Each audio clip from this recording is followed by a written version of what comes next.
diferentes las presentaciones con respecto a ciclos anteriores. También no sé, no estoy seguro que llegue a alcanzar el de biomasa, pero de todas maneras creo que podemos incorporar el tema termosolar en esta ocasión. Bueno, en esta ocasión, ahora vamos a ver el tema de centrales solares. Esto ya no viene en la tercera práctica, va a venir en la cuarta. En la cuarta van a venir todo lo que son centrales renovables y la parte de regulación de frecuencia, regulación de tensión. Ya está lista la práctica tercera, ya ayer la elaboré. La mecánica la misma, 5 preguntas de teoría, 2 de práctica, ¿no? Mi, mi recomendación, en todo caso, para la tercera práctica, básicamente es que revisen lo que hemos hecho en clase, ¿no? Que vean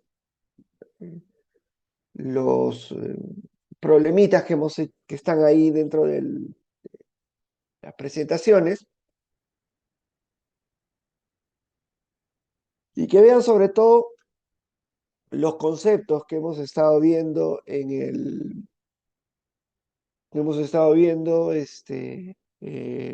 en clase, ¿no? Puede venir de repente algún problema en relación a lo que hemos visto en la propia clase de manera conceptual, ¿no? Entonces, yo les diría, prepárense bien. La práctica va a durar 2 horas, ¿no? En esta ocasión, va a dar un poco más de tiempo. Los problemas son un poquito más pesados, ¿no? Al menos uno de ellos, por eso es que la práctica estaría durando 2 horas en esta ocasión, ¿ya? Nuevamente la recomendación, no escriban por escribir, no escriban tonterías, escriban puntualmente lo que estoy preguntando. Por escribir más o por llenarme media página, no voy a darles más puntaje. Yo simplemente quiero que me digan en una línea lo que, lo que corresponde. No la pregunta puntual se puede responder en una línea, 2 líneas, básicamente lo que hemos visto durante las clases. No voy a tomar ni más ni menos.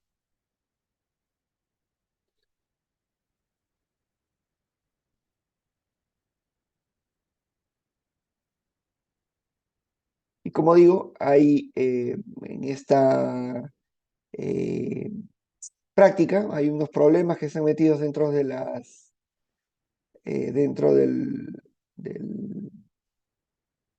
las diapositivas, ¿no? De las presentaciones.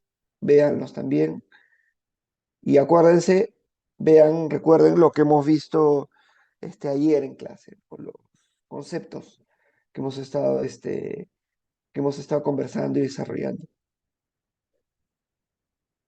De eso va a venir la práctica. No es una práctica más sencilla, no es una práctica más simple, es una práctica con el mismo nivel o más que las prácticas anteriores. Entonces, prepárense responsablemente para no tener sorpresas hacia el final del curso.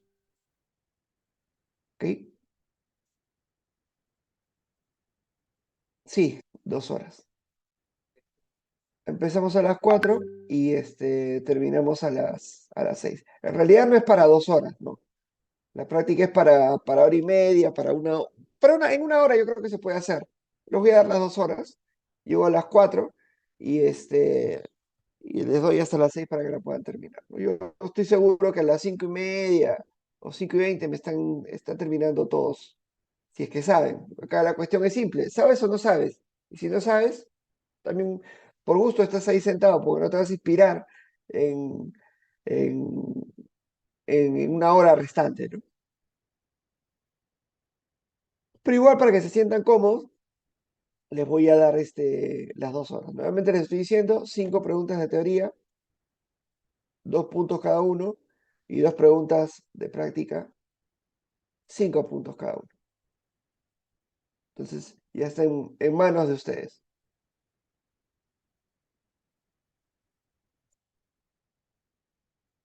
Bueno, empezamos eh, con el tema de centrales solares. En este caso, bueno, ustedes saben que las centrales solares básicamente aprovechan como energía primaria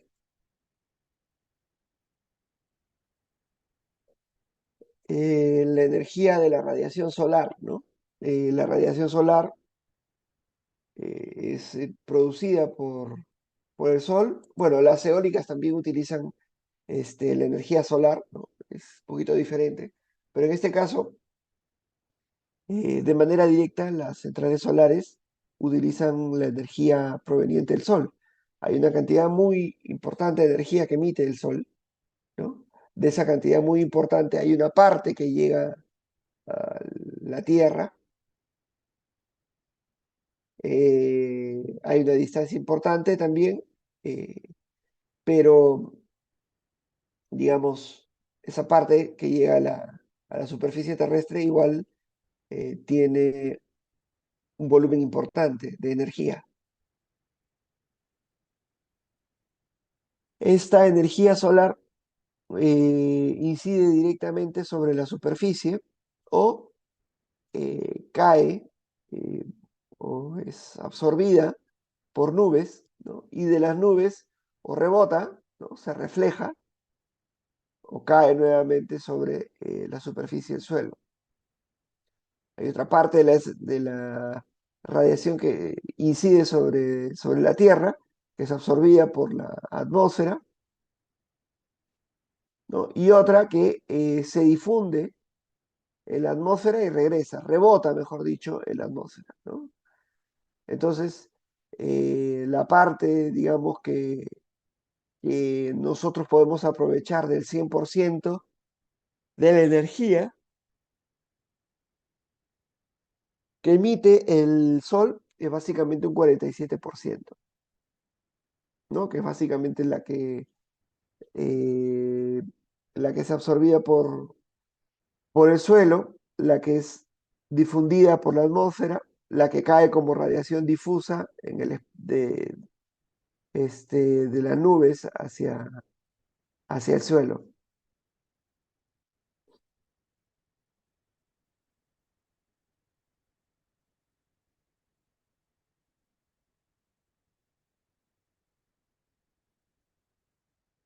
Y existen dos maneras de enfocar esto. Uno es la radiación directa, que cae sobre el panel. La radiación difusa, que es aquella que cae, incide sobre las nubes y rebota.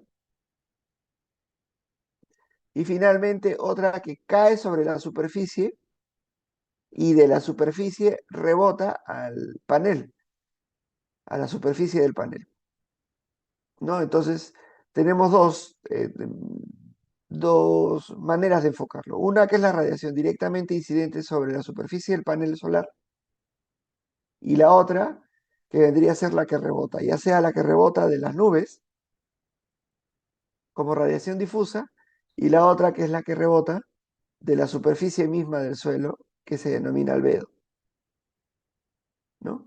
El albedo es muy importante, sobre todo en zonas donde hay nieve, donde hay eh, una mayor posibilidad de rebote de la radiación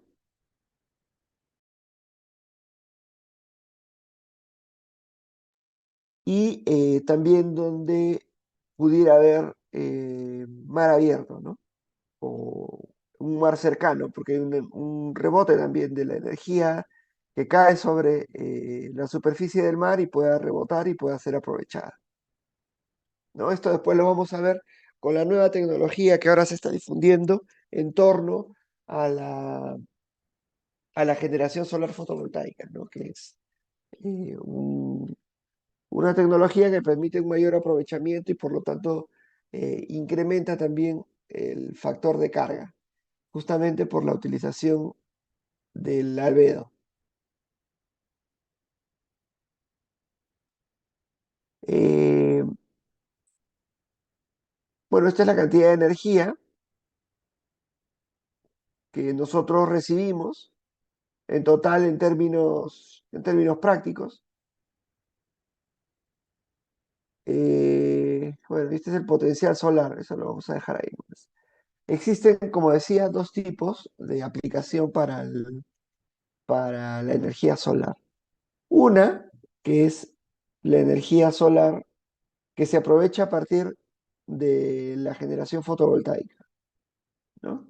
Que es la conversión directa de la energía solar en energía eléctrica a través de paneles fotovoltaicos. Y la otra eh, es la transformación de la energía solar en energía calórica. Para esto se tienen colectores cilíndricos, campos de helióstatos. Vamos a ver un poco de ejemplos de eso. Eh, entonces, uno es la conversión en energía eléctrica directa a través de las placas fotovoltaicas, ¿no? Aprovechando el efecto fotovoltaico. Y otro es la transformación en energía térmica o calórica a través de campos de helióstatos o de colectores cilíndricos, ¿no? Existen esas dos maneras de aprovechar la energía solar de manera directa. Claro, la más directa pudiera pensarse que son las placas fotovoltaicas, la otra, la de acumulación de calor, también es importante. Ese es el principio de funcionamiento de las centrales termosolares, ¿no? Y es un campo de aplicación que está siendo explotado y que podría ser explotado por nosotros, sobre todo en las zonas donde vamos a ver que hay mayor potencial de generación solar. ¿Ok? El potencial de energía solar se puede apreciar en esta gráfica.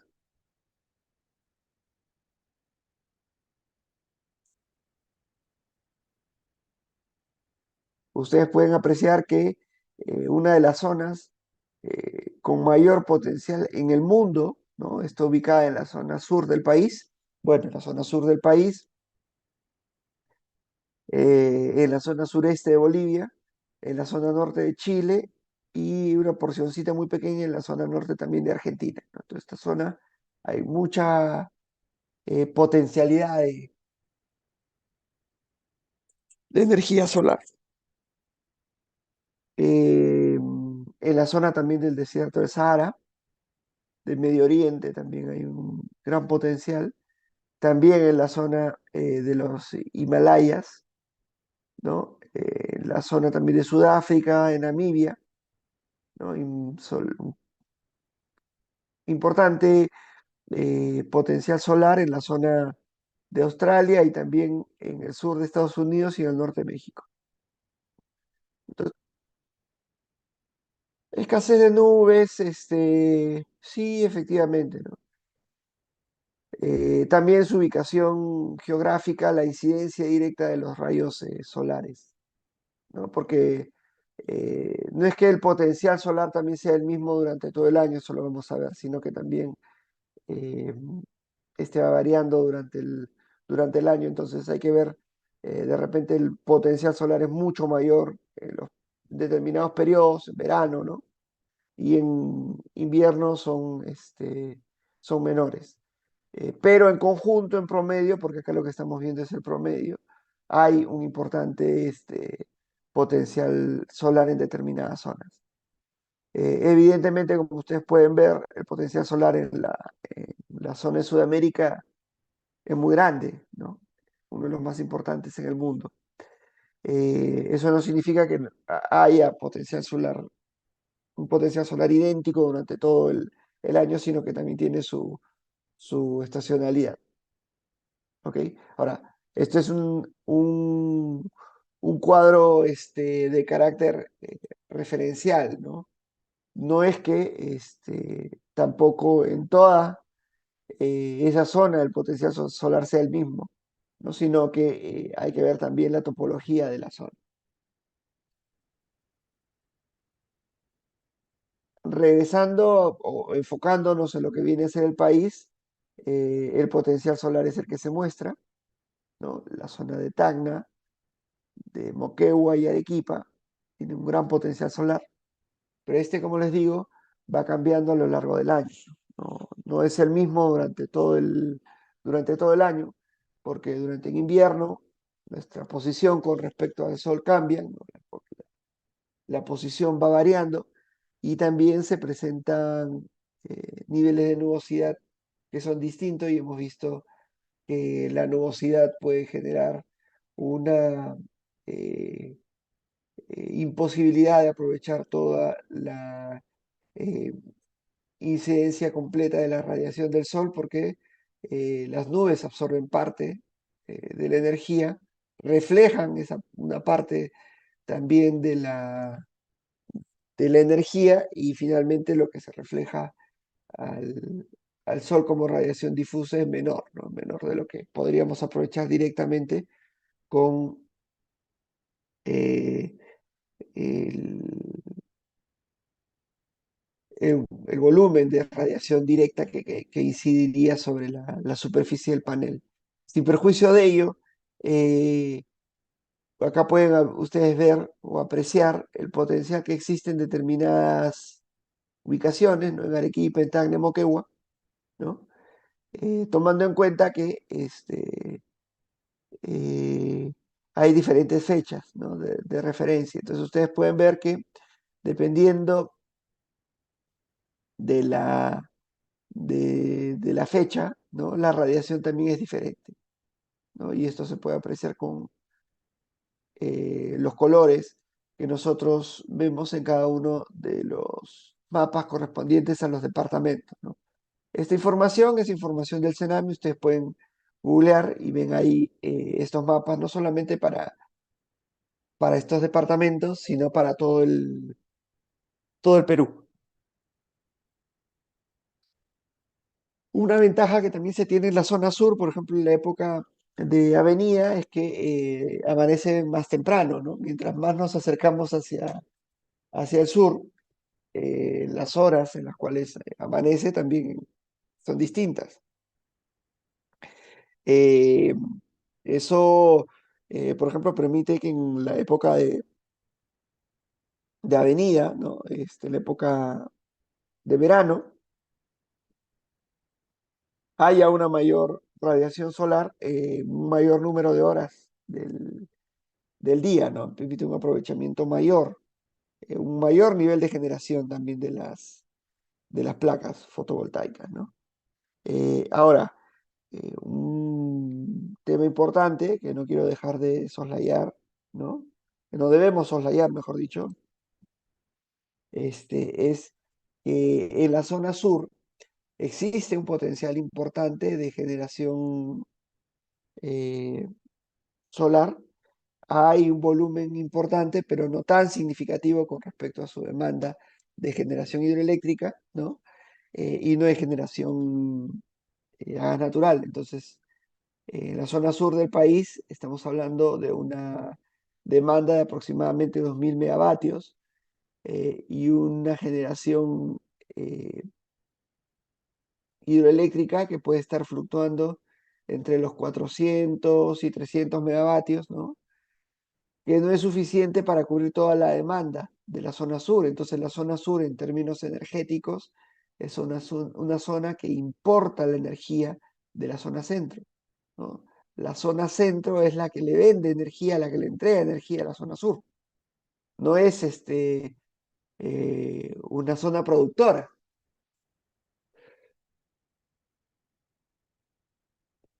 Sin embargo, este potencial solar puede ayudar a que por lo menos en los bloques de demanda de media puede haber una mayor producción de generación solar y esto permita pues que eh, la zona sur pueda abastecerse, ¿no? Pueda tener una mayor independencia en cuanto al consumo energético que tiene, ¿no? La zona sur depende mucho de la zona centro y es por eso que las interconexiones en el sistema eléctrico son tan importantes, ¿no? Las tres interconexiones que tenemos hacia la zona sur. Eh, la línea está Mantaro-Montalvo en 500 kilovoltios, la otra línea en 500 kilovoltios de Chilca Poroma Montalvo y la primera interconexión, la interconexión original que se hizo ya hace muchos años, ¿no? En el 2002, no, sí, pues en el 2002 o 2001, no recuerdo bien, ¿no? Y todavía está en la universidad, este, que es la interconexión en 220 kilovoltios, Mantaro-Cotaruce-Montalvo, ¿no? En 220, como digo, menor nivel de tensión y bueno, fue la primera oportunidad que el sistema utilizó compensación en serie para poder incrementar, eh, para reducir la impedancia e incrementar la capacidad de transmisión hacia el sur por las largas distancias que había, ¿no? Pero, digamos, la posibilidad de generación solar eh, puede generar que la zona sur también se convierta en una zona productora, ¿no? de energía y que no sea tan dependiente de la zona centro. Como saben, en la zona sur se había planteado la posibilidad de la construcción del nodo energético del sur, que parece que no se va a desarrollar por los problemas que ustedes saben hubieron con el contratista que estaba encargado de realizar, el operador que iba a realizar esta obra, ¿no? Problemas muy graves que han dejado el proyecto en stand-by. Entonces, la idea primigenia era que la zona sur se independice energéticamente hablando con el gasoducto subperuano, por eso es que se construyeron las dos centrales del nodo energético del sur, que son duales, que pueden operar a gas y pueden operar a diésel. No, pero que lamentablemente, pues, con esta situación que hubo con la construcción del gasoducto, han quedado como solamente centrales a diésel, ¿no? De reserva fría. Entonces, existen las centrales que brindan respaldo al sistema, pero no es generación eficiente que puedas operar de manera permanente, ¿no? Porque el costo de las centrales a diésel está entre eh, 180 y $350 el megavatio hora. Entonces, muy cara, ¿no? Para una energía que generalmente en el sistema se cotiza $35 por megavatio hora. Entonces, la generación solar fotovoltaica podría ser importante. Eh, pero además, esta radiación solar tan importante también podría generar un beneficio si consideramos que se pueden instalar eh, centrales termosolares, ¿no? Que es la otra tecnología que existe y que es, digamos, la otra que aprovecha también la radiación solar para generar electricidad y que a diferencia de la generación solar fotovoltaica, tiene la posibilidad de almacenar energía, ¿no? Puede guardar energía, puede guardar aire caliente, aceite caliente, agua caliente, ¿no? Y esta puede utilizarse en un rango incluso de 24 horas. Entonces, una central que prácticamente se convierte ya no en una central no gestionable, ¿no? Como es la central solar fotovoltaica o la eólica, sino que es una central completamente gestionable y una central que es absoluta y totalmente eh, cierta en cuanto a su posibilidad de generación, ¿no? O sea, el recurso de generación lo convierte en una generación con una altísima potencia firme, ¿no? Si en el caso de la central solar fotovoltaica prácticamente estamos hablando de una potencia firme de cero, ¿no? Porque con el criterio que les había indicado en clases anteriores, hablábamos de un porcentaje más o menos del orden de mm, 2%, 1%, ¿no? Porque es un cálculo que se realiza considerando el promedio de generación de los últimos 36 meses en hora punta y evidentemente en hora punta las centrales solares no operan. Pero si tuviéramos una central termosolar, la central termosolar puede operar tranquilamente en punta, ¿no? Y podría tener el 100% de su potencia firme. Entonces tendríamos centrales que tienen una altísima certidumbre de generación en todo momento, que pueden almacenar energía y que pueden entregarla al sistema, como digo, en cualquier bloque horario, brindando una confiabilidad importante de generación en una zona que lo necesita, ¿no? Porque la zona sur, como digo, tiene generación hidroeléctrica, pero es muy pequeña comparada con su demanda, solamente el 25%. Se necesita algo más. ¿Por qué? Porque es peligroso que una zona tan grande, importe toda su energía de otra zona productora, ¿no? Porque siempre pueden haber problemas con las líneas de transmisión, ¿no? La capacidad máxima de transmisión de las líneas es de 1500 megavatios en estos momentos. Hay una eh, interconexión que se está desarrollando en la zona centro y que podría incrementar la capacidad a 1650, ¿no? Y existe otros proyectos de reforzamiento de los enlaces en la zona sur, ¿no? Que podría incrementar aún más la capacidad, ¿no? Pero evidentemente eh, eh, pueden surgir problemas, ¿no?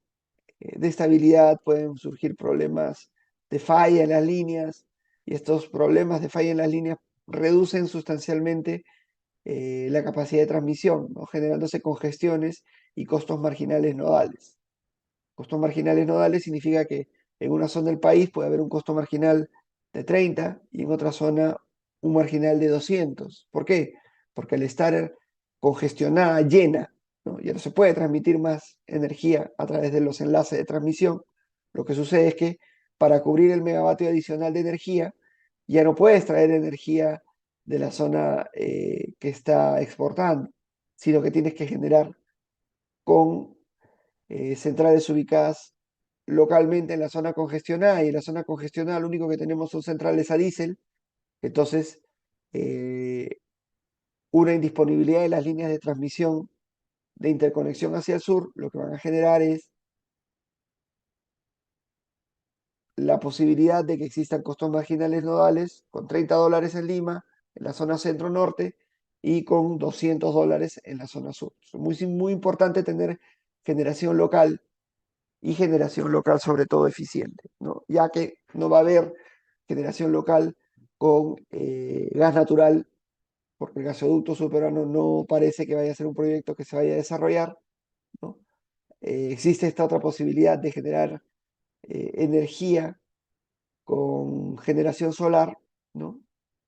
Y esta posibilidad o potencialidad de generar energía también con centrales termosolares, ¿no? O sea, el mensaje que les quiero dar es que es importante que los países tengan eh, zonas, eh, digamos, de generación propia y de generación y de consumo y de demanda, ¿no? O sea, los países van a tener estas situaciones donde va a haber de repente hubs de generación eléctrica, ¿no? De diferente tipo, pero los países también tienen que asegurarse que hayan suficientes líneas de transmisión y que hayan, sobre todo, fuentes de generación diversificadas en todas las zonas, ¿no?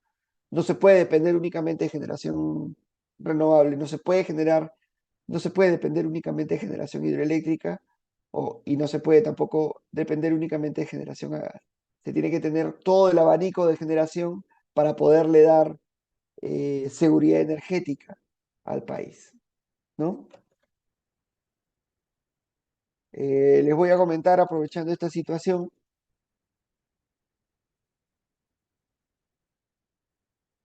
lo que ha pasado en Chile, ¿no? En Chile lo que ha pasado es que, bueno, ustedes saben que tienen un altísimo nivel de, por lo que vemos acá, ¿no? Tienen un gran potencial de generación solar en la zona norte, ¿no? La zona norte también coincidentemente es una zona de gran consumo eléctrico. Antes eran dos sistemas interconectados, dos sistemas, perdón, independientes, ¿no? Que se han interconectado recientemente, ¿no? Creo que en el año 2016 o 17, ¿no? Hace poquito, ¿no? Nosotros teníamos también, en principio teníamos tres sistemas, ¿no? El norte, el centro y el sur. Dentro del centro estaba la zona Electro Lima y la zona Electro Perú, ¿no? Había una interconexión ahí. Eh, pero luego la zona centro, se interconectó con la zona norte, ¿no? Una línea hace muchos años, en 220, la 215, ¿no? Luego se han colocado enlaces adicionales, ¿no? Ahora es prácticamente un solo sistema totalmente interconectado, enmallado, ¿no? Sistema centro-norte, y por otro lado estaba el sistema sur, ¿no? Que era el sistema de toda la zona sureste y suroeste, ¿no? En principio eran dos sistemas separados, también el sureste y el suroeste, ¿no? Eh, en el año 2000 más o menos, o antes, no, en el año 97, 98, estos se interconectaron con una línea de transmisión. Felizmente se interconectaron porque la zona sureste, la zona del Cusco, que hay un huaico, tapó la central Machu Picchu, ¿no? No había generación en la zona sureste y felizmente había generación en exceso en la zona suroeste, ¿no? En la zona de Hilo, y se transmitía energía de Moquegua, digamos, hacia el Cusco, y se tenía un sistema. Entonces en el Perú habían dos COEs, ¿no? El COES Zinc, que vendría a ser el COES Centro-Norte, y el COES Sur, que era el COES del Sistema Interconectado Sur, ¿no? Eran dos COEs, uno estaba en Lima y el otro está en Arequipa. Pero luego hubo una interconexión, esta la interconexión en 220 kilovoltios, y luego se han ampliado con dos líneas más en 500 kilovoltios cada una. En Chile esto se ha dado, pero se ha dado recientemente, ¿no? La interconexión del sur, digamos, de la zona de Santiago de Chile y todo el sur del país, con la zona del norte, ¿no? Donde está la demanda minera y donde está también el potencial de generación solar, ¿no? Hay una línea de transmisión que interconectaba ambos, ambos sistemas. El problema es que la generación en la zona norte este, ha sido tan grande, ¿no? Porque se ha tratado de aprovechar este potencial de generación solar en la zona norte. Además que en la zona norte también hay algunas centrales que pueden operar a carbón, ¿no? Y las interconexiones pues han generado la congestión de las interconexiones ha generado que hayan congestiones, ¿no? Entonces, eh, hay en esos momentos una congestión importante en cuanto a las diferencias en cuanto al precio, ¿no? De la energía tanto en el norte como en el centro del país, ¿no? Entonces tiene que reforzarse esa interconexión, ¿no? En el Perú también sucedió eso cuando solamente teníamos una línea de transmisión, y por eso en el año 2008, 2009 surgió un cambio regulatorio, una modificación para poder eh, definir un costo marginal con un nodo único, ¿no? Un nodo ideal, sin que considere congestiones. Eso de ahí que hemos pasado en el 2008, 2009, 2010, lo está viviendo actualmente Chile, ¿no? Hay algunas centrales, hay unos proyectos eh, algunas empresas que han entrado en quiebra, ¿no? Una situación bien particular que nosotros, por ejemplo, hemos vivido años atrás, pero que manejamos de otra manera, ¿no? Con la definición de un costo marginal idealizado. Eh, Pero bueno, lo importante y lo relevante acá es que el potencial solar en la zona sur implica que se pueden aprovechar se puede aprovechar este potencial importante para la instalación de generación solar fotovoltaica y en un futuro generación termosolar, ¿no? La generación termosolar es una alternativa importante, por ejemplo, en Chile, donde ya se han instalado centrales de este tipo, ¿no? Que son básicamente centrales térmicas que concentran calor y que producen energía a partir de turbinas de vapor, ¿no? Un ciclo muy parecido al que se utiliza en el ciclo combinado, en la parte de la turbina a vapor, en el ciclo Rankine.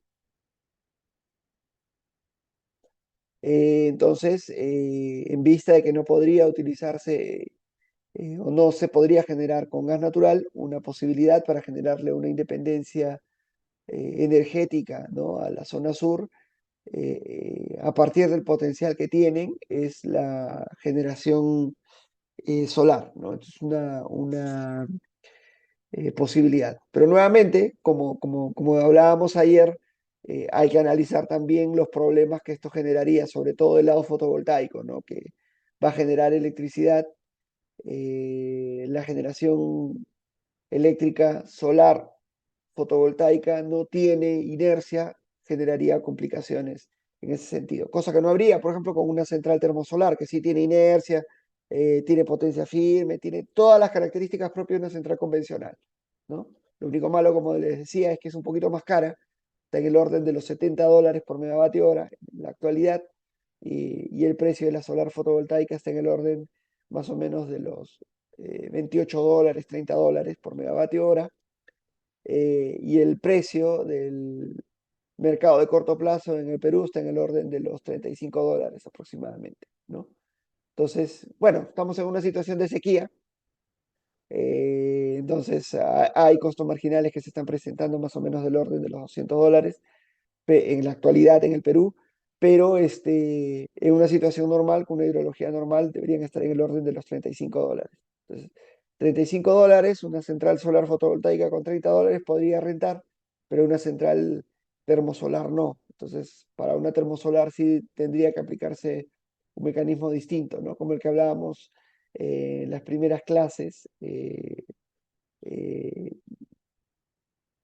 como la que se estableció en el decreto legislativo 1002, que es este decreto legislativo que promueve las licitaciones de generación renovable, ¿no? Entonces, ese es el contexto, digamos, en el cual tenemos la generación solar en el país, ¿no? La generación solar, entonces, puede aprovecharse en la zona sur del país de manera importante, hay un potencial grande, ¿no? Tienen que analizarse los retos que van a surgir si es que eh, si es que el aprovechamiento va por el lado de la generación solar fotovoltaica, ¿no? Tiene que analizarse también los retos referidos a los potenciales, a las potenciales congestiones que pudieran haber en los sistemas de transmisión. El sistema está preparado para, o ha sido conceptualizado para que las líneas tengan un flujo de centro a sur, ¿no? Habría que ver cómo operarían las líneas con un sentido de flujo inverso, si es que la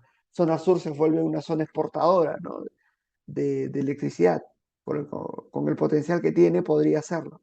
Entonces, hay que analizar, y son retos que se vienen en los años futuros y que probablemente van a tener que analizarse en vista de que la generación solar está siendo económicamente competitiva. Hay una presión de parte de los agentes de utilizar generación que use recursos renovables, ¿no? Como fuente primaria, eh, y además la zona sur requiere también tener generación, independizarse energéticamente hablando del país, ¿no?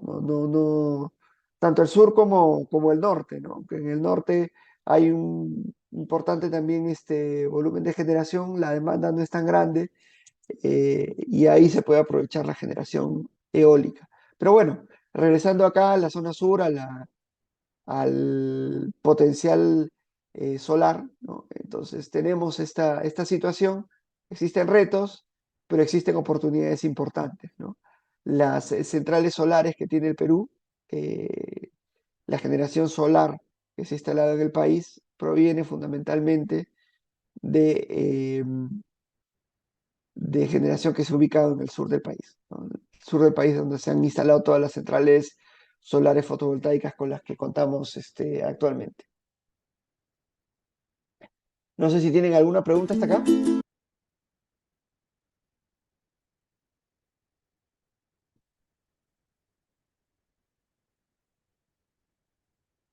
¿No hay consultas? Sí,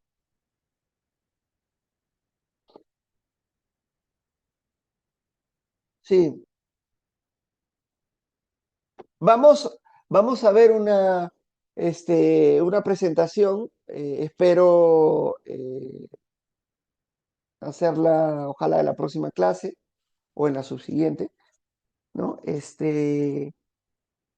Como acá tenemos, digamos, más número de sesiones, es posible hacerlo, ¿no? En el otro curso no lo puedo hacer.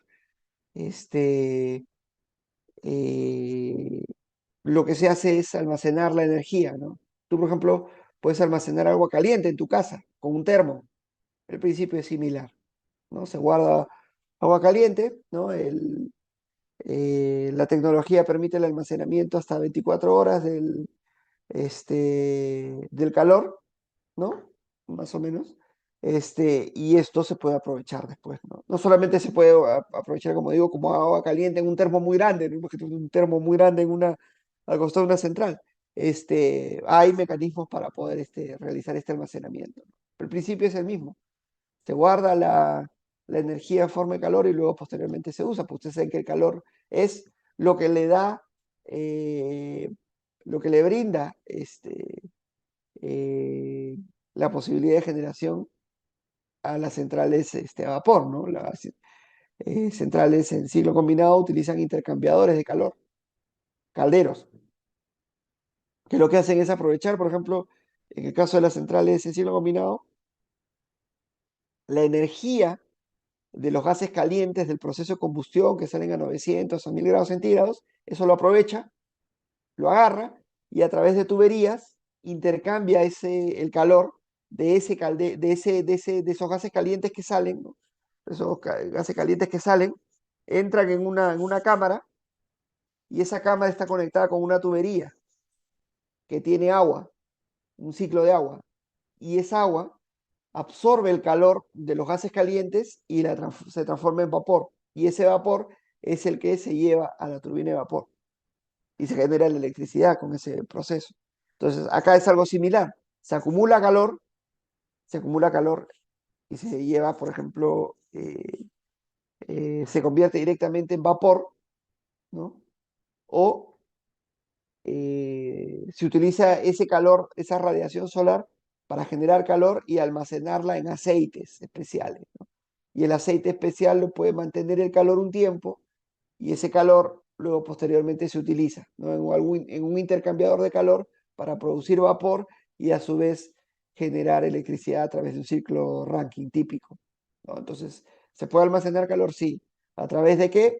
Bueno, acuérdate de los principios que aplicas en tu casa, en los termos, ¿no? Algo así, similar, pero mucho más claro, tecnificado, y eso se puede guardar para la hora punta tranquilamente, ¿no? Entonces es una central que permite el almacenamiento energético para utilizarlo en el momento que eh, lo pueda requerir el sistema. Y como estamos hablando de una central que utiliza un generador síncrono, en términos prácticos, porque es una central a vapor típica, ¿no? Esta central no tiene problemas de inercia, no tiene problemas de regulación de frecuencia, nada, ¿no? Entonces, puede, digamos, brindar todos los servicios típicos y puede tener exactamente el mismo impacto que tiene una central convencional, ya sea hidroeléctrica o termoeléctrica. Y en el caso particular de una termoeléctrica, mejor, porque una termoeléctrica tiene un poco más de inercia que una hidroeléctrica. Entonces, digamos, brinda una mayor robustez al sistema.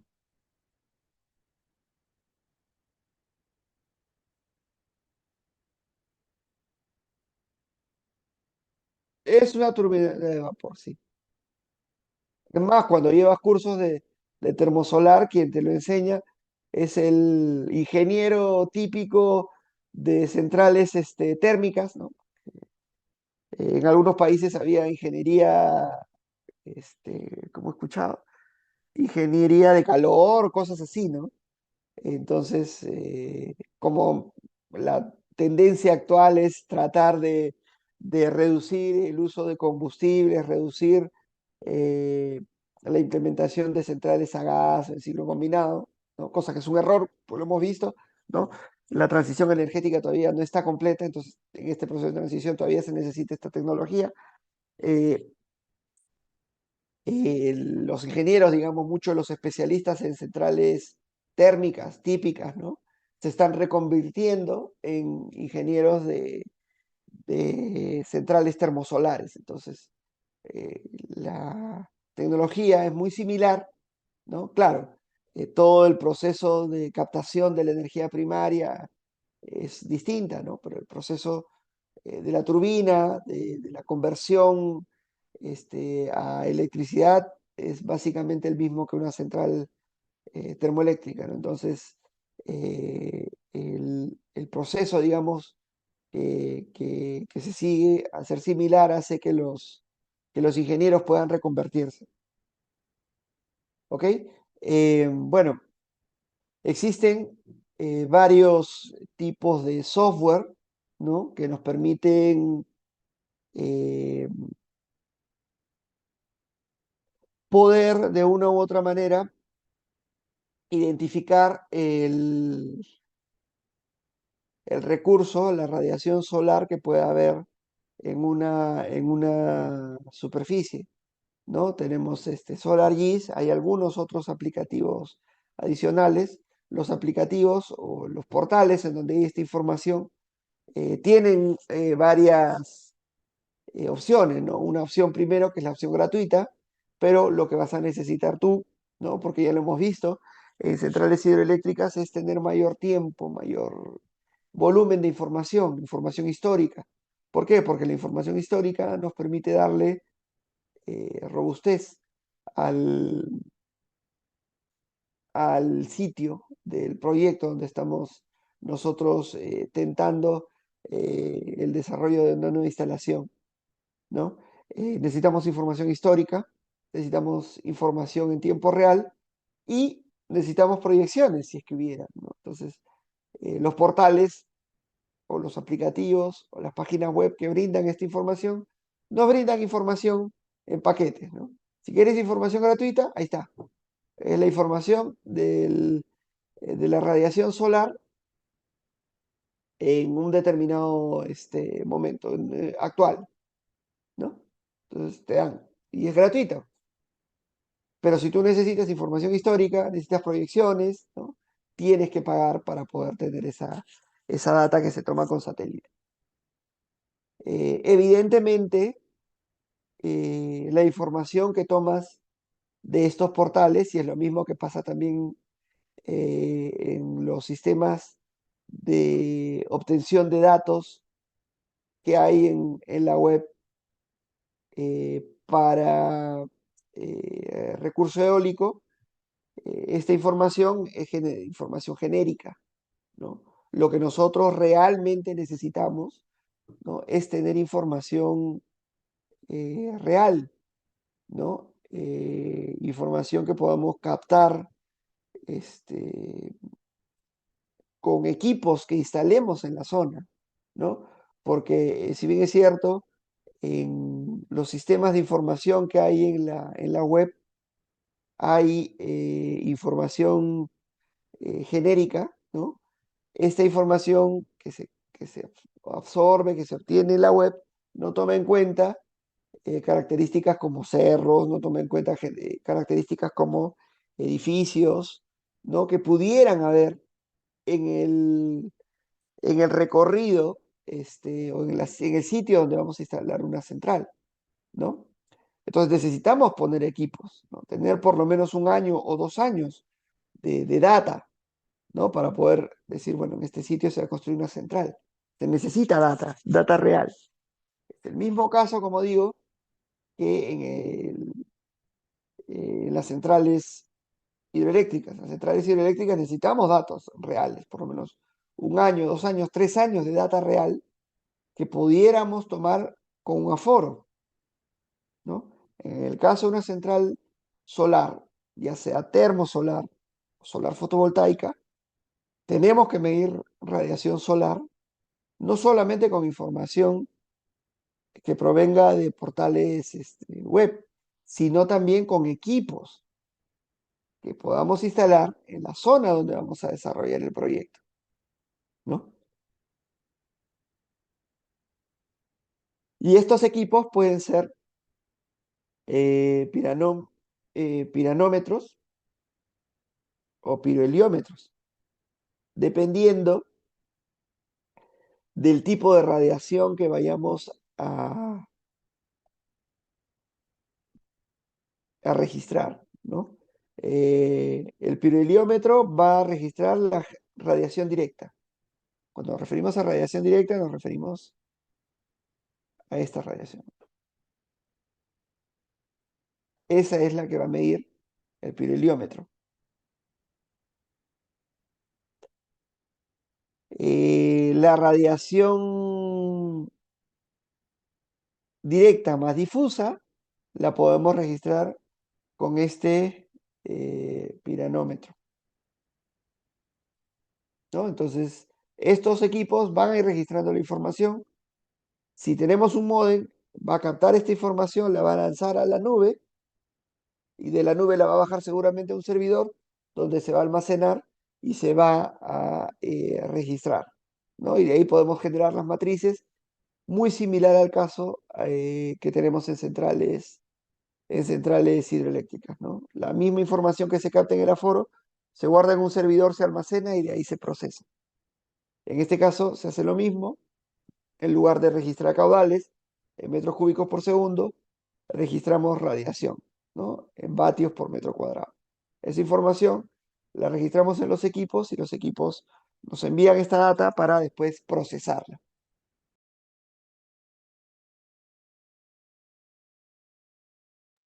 Ahora, existen varios ángulos, ¿no? Cuando hablamos de radiación solar, de las coordenadas, de la incidencia del Sol sobre la superficie.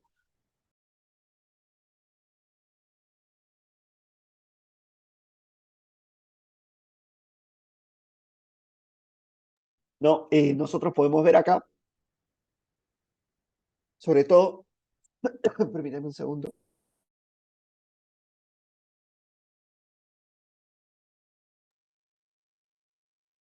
el recorrido del Sol sigue un camino, ¿no? Y ese recorrido va a tener unos ángulos con respecto a las coordenadas norte, sur, este, oeste, con respecto a la superficie del suelo, ¿no? Y cada una de ellas tienen unos nombres o unos ángulos.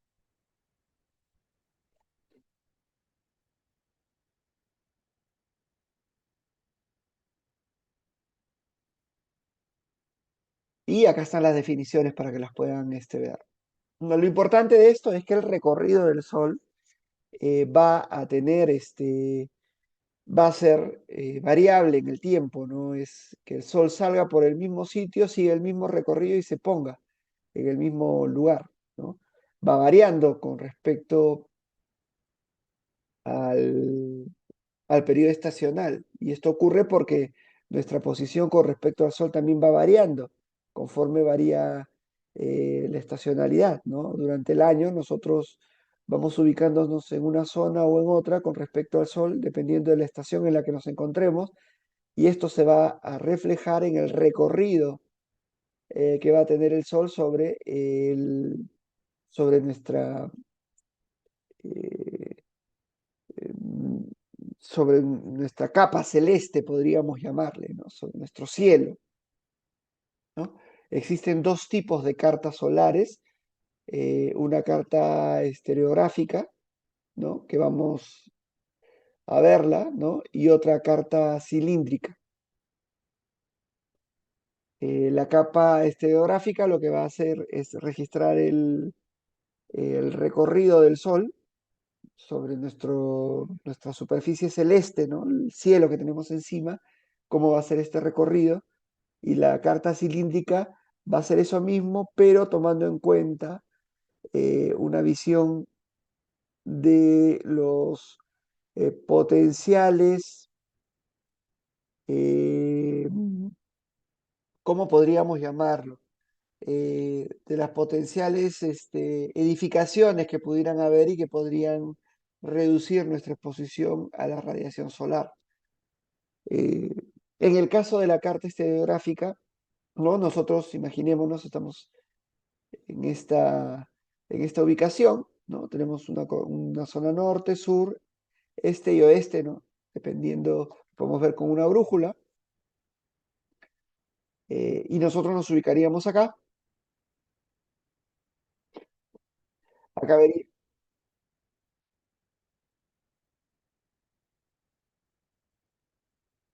sí, exacto. Pero esos son los ángulos y son las denominaciones que tienen los ángulos respecto a la ubicación del Sol con respecto a nuestro punto. Yo no les voy a tomar la práctica, eh, qué es el ángulo azimut, qué es el ángulo cenital o la altura solar o el ángulo de inclinación a la superficie captadora. Eso no lo voy a tomar porque, digamos, prefiero enfocarme en el concepto, ¿no? En el concepto de, por ejemplo, qué cosa es una carta estereográfica o qué podemos sacar de una carta estereográfica, ¿no? Independientemente del, eh, de nuestra ubicación. Acá lo que yo quiero mostrarles es, estamos en una ubicación, ¿no?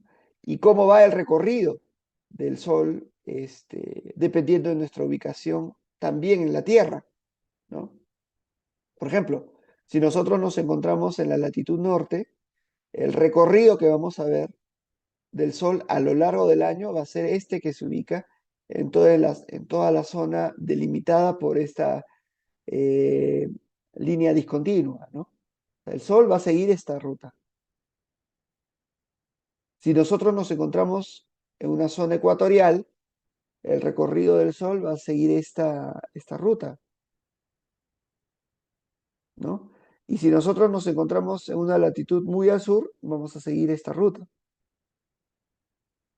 El punto es que nosotros en Lima nos encontramos prácticamente en una zona ecuatorial, entonces vamos a tener algo muy parecido a lo que se ve en la zona del Ecuador, ¿no? Si nosotros nos vamos más al sur, por ejemplo, Arequipa, Tacna, el recorrido va a ser similar a este, ¿no? Va a acercarse más a este. Bueno, vamos alejando del Ecuador.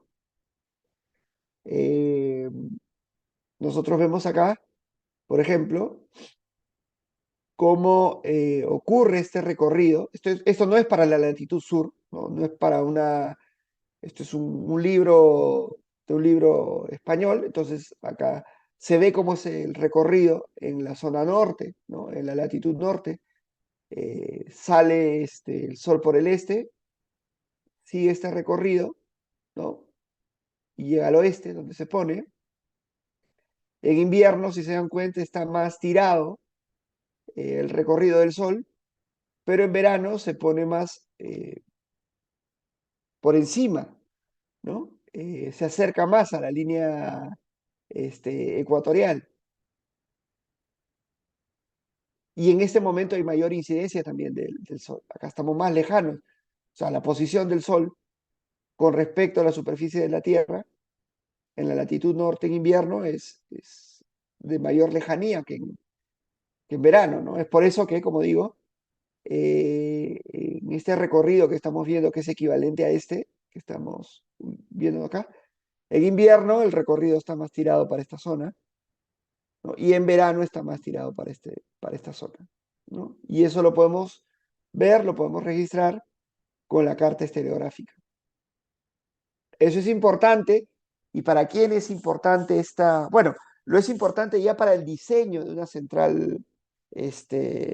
central solar fotovoltaica, ¿no? Para determinar los ángulos, para determinar la ubicación. Yo no les voy a pedir eso en la práctica, ¿no? No vamos a llegar a eso. Podríamos llegar, sí. Por eso que les dejo también los conceptos. Pero en vista de las terribles notas que hemos estado viendo en las últimas dos prácticas, no pienso hacerlo, ¿no? Porque tampoco no lo voy a poner este, tan difícil. ¿no? Voy a hacerlo justo, mantener el nivel sin incrementarlo tampoco.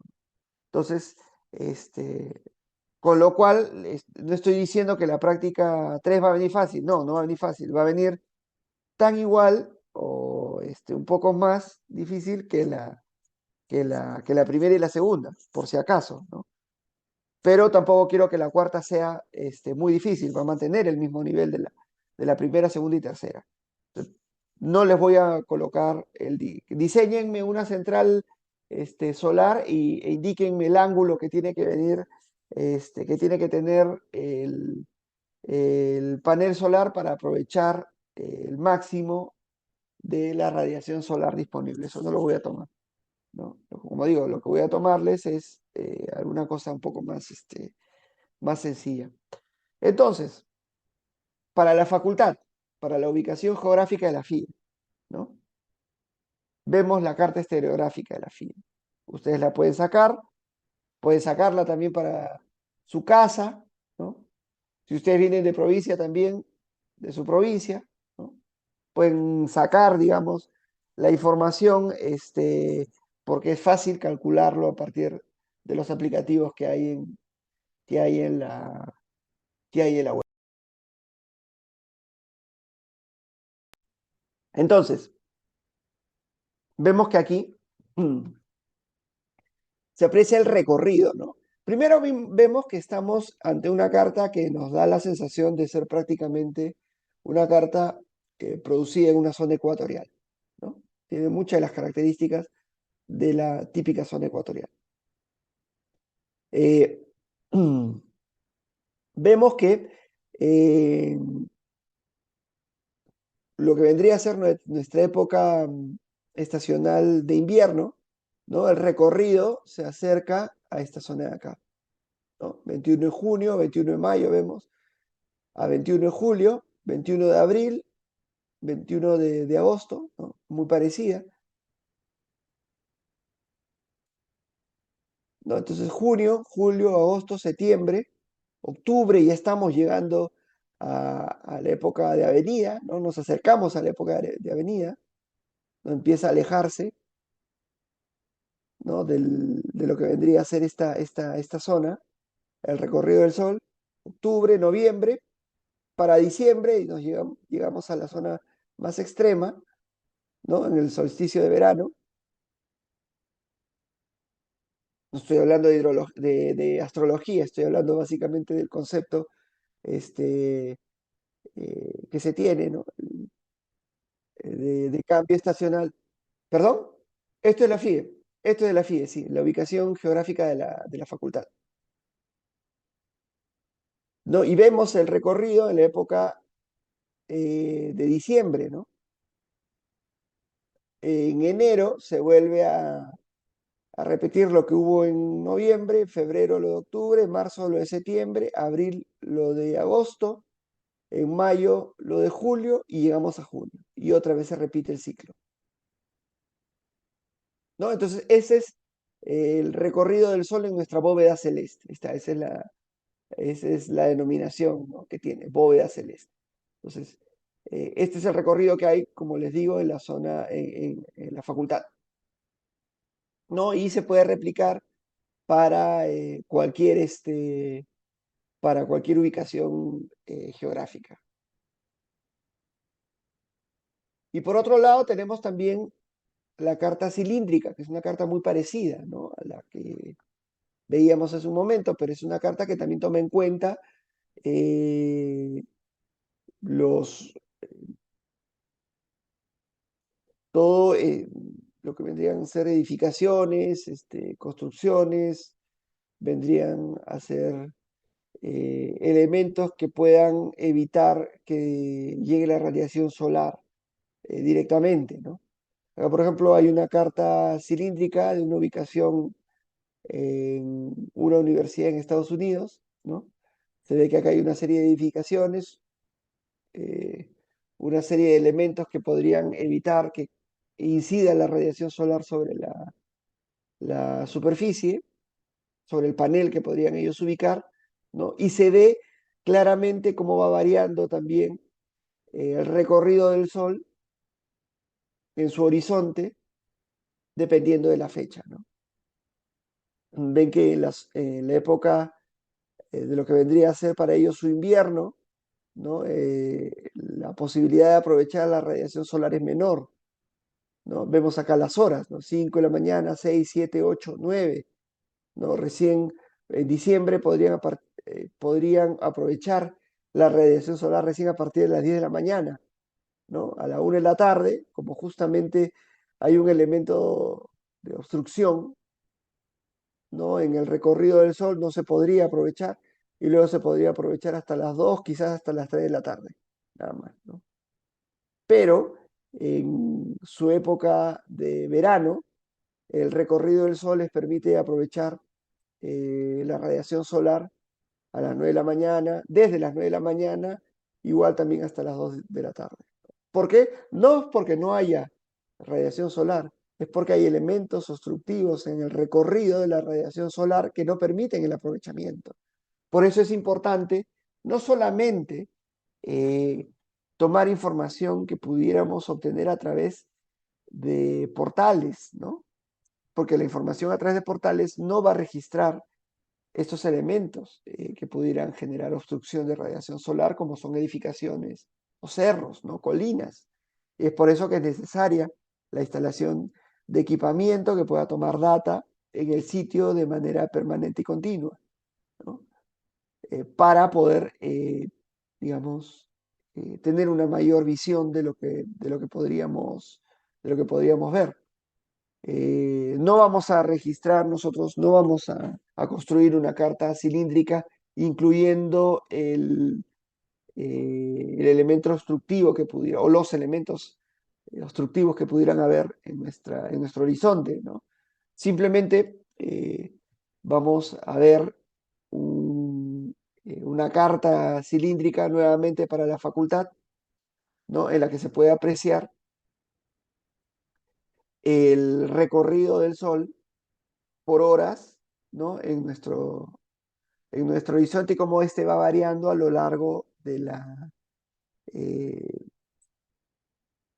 de la estacionalidad, ¿no? Del año. Vemos, por ejemplo, que el recorrido del Sol, ¿no? En enero, perdón, pues en inglés, enero y noviembre, ¿no? Sigue este recorrido, ¿no? En febrero sigue este otro recorrido, en abril sigue este otro recorrido, ¿no? Acá está, lo vemos, ¿no? Y estas son las horas, ¿no? De las 7, 8, 9 de la mañana, a diferencia de lo que veíamos acá.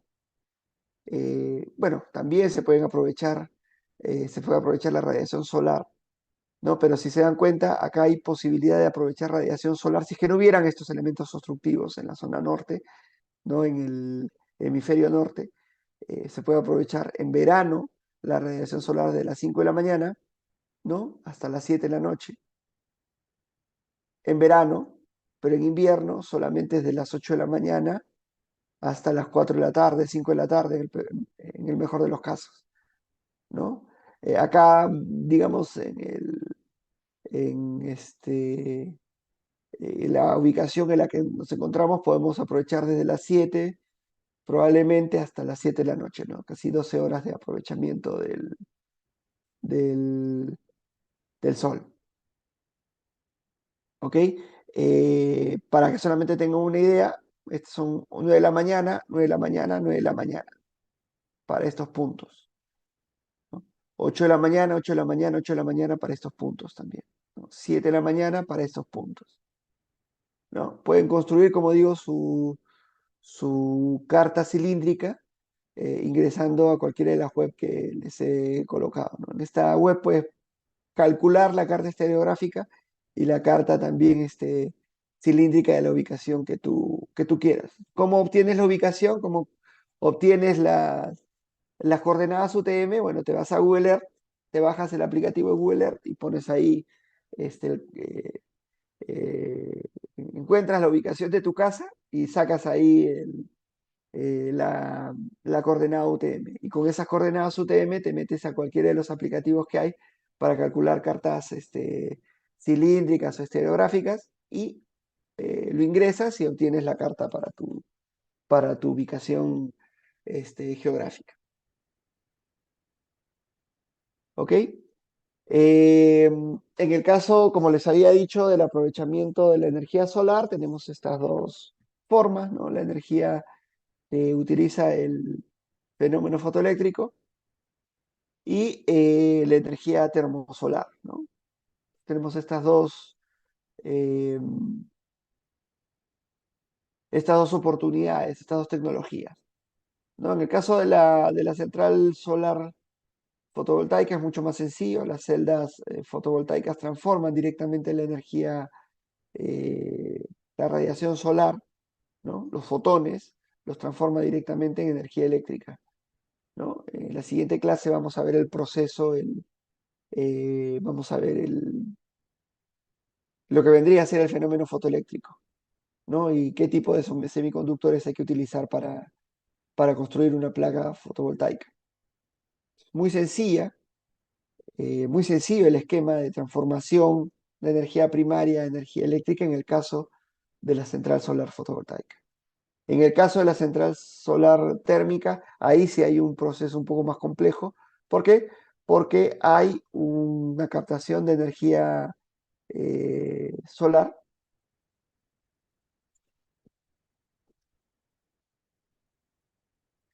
y luego hay un proceso de transformación, una generación de vapor, un intercambio, primero una generación de calor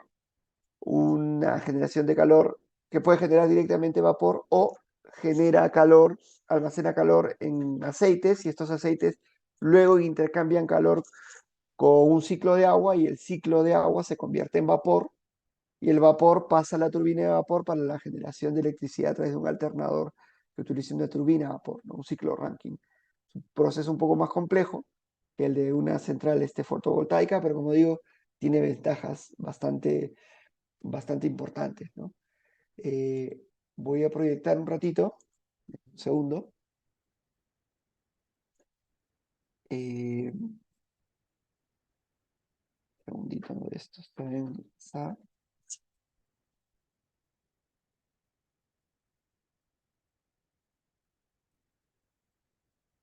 la última publicación de esta consultora Lazard que tiene precios de generación eléctrica.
Lo han sacado, pero se puede ver el precio que tiene la tecnología. A ver, déjenme ver un segundito para ver si podemos ver algún otro.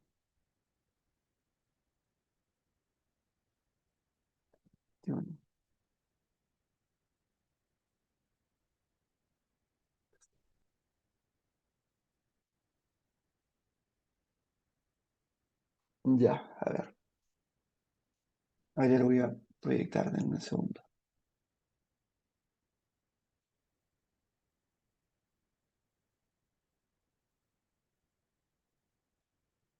Ya, a ver, esto de acá es una comparación de precios de energía, o sea, en dólares por megavatio hora, ¿no? Justo lo que me preguntaba su compañero ayer, eh, para distintas tecnologías. Esta es una comparación que se hizo en el 2021, ¿no? donde se puede ver que el precio de la solar fotovoltaica está entre $28 y $41, ¿no? Y la solar termoeléctrica, ¿no? La termosolar, mejor dicho, ¿no? Con almacenamiento de energía, o sea, con la posibilidad de guardar calor, está entre $126 y $156. En Estados Unidos hablando, ¿no? Pero los números no varían mucho con respecto a Perú. Entonces, la solar fotovoltaica tiene un precio muy competitivo respecto a la solar térmica, ¿no? Entonces, la solar fotovoltaica, la eólica, ¿no? Maneja precios muy, muy, muy competitivos en este momento respecto a esta otra tecnología. Es por eso que no hay una amplia difusión todavía de la termosolar, ¿no? Sin embargo, para nosotros, al menos para el Perú, creo que tendría una oportunidad bastante, bastante interesante, ¿no? Ahora, esto de acá es el mismo cálculo en términos de precios de energía para este, para las diferentes tecnologías, ¿no? Pero actualizado a 2023. Ya para este cálculo de 2023 no han considerado la termosolar, pero en lugar de eso han considerado la solar con almacenamiento, es decir, con baterías. Y ellos consideran de que el precio pueda estar entre 46 y $102. Habría que ver ese cálculo, ¿no? Qué cosa considera como almacenamiento. Pero si se dan cuenta, la solar fotovoltaica está con precios mínimos de 24 y la eólica también está con $24, ¿no? Como precios mínimos. Han colocado dos, ¿no? Solar con almacenamiento, probablemente con baterías, y eólica con almacenamiento también.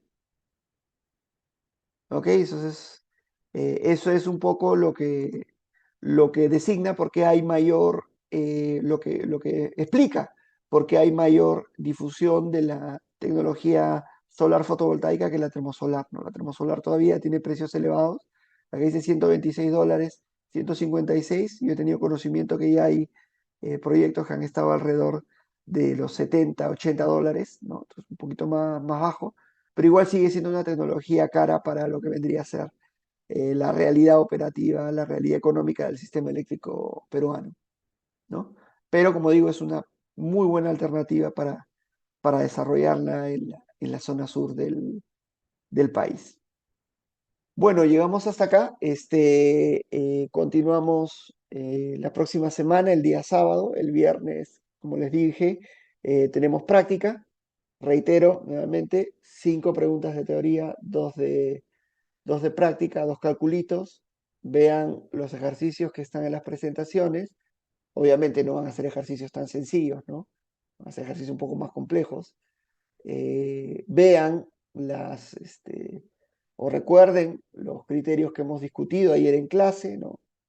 Los conceptos, eh, eh, tanto de los problemas que surgen con la operación del sistema frente a una integración masiva de centrales renovables, vean cómo se realiza el cálculo de los factores de emisiones, ¿no? Porque es un concepto muy importante que, si bien es cierto, en este momento no tiene una gran difusión en el país a nivel internacional, es muy requerido, ¿no? Y las empresas que tienen matrices fuera del país, desde hace por lo menos 5 años vienen exigiendo el cálculo de factores de emisiones. Entonces, vale la pena que ustedes calculen factores de emisiones, que sepan qué cosa es un factor de emisiones, ¿no? Entonces, revisen todos esos conceptos, revisen los conceptos, como digo, de las presentaciones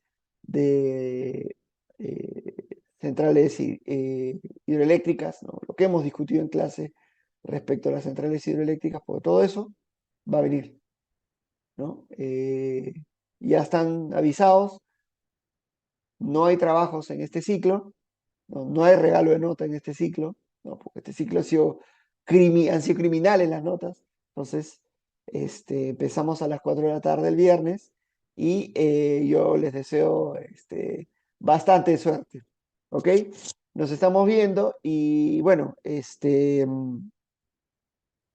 creo que no están pendientes ya las presentaciones para la tercera práctica, y ya las envié el día de ayer. ¿Listo? Entonces nos vemos el día viernes.